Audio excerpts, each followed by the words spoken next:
पूरा मामला क्या है? पूरा मामला टोली वहाँ पे थे जहाँ सामने हमारे बाद पाँच छः आदमी हमारे घर में 2 बजे रात के दूसरे दिन से 2 बजे रात मैं अकेला ही हूँ।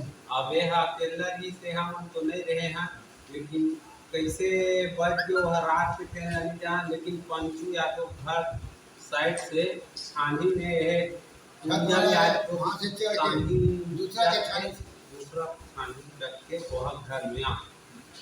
अब एक बाद मन जब पास तब रोड में छेक के मारा पीटी भाई मारा थे, नहीं मोला छेका थे, एला छेका मोर सामने में ललित यादव ललित जंग है और देवचरण साहू और रवि साहू रवि यादव ये मन छेक के रम और घरे सामने में राजीनामा नहीं हो गए तो जान समेत मरवा दे। इसकी शिकायत के कहाँ के विषय के क्या ए शिकायत ला हम रायपुर विशेष थाना उमला थाना में हम, लेकिन कोई कार्यवाही नहीं हुई है। CSP ऑफिस धनपुरी थाना के रहे, वहाँ भी आश्वासन मिले है कि कार्रवाई हुई, क्योंकि अब 1 साल से ज़्यादा हो गए कोई कार्रवाई 2 साल हो गए।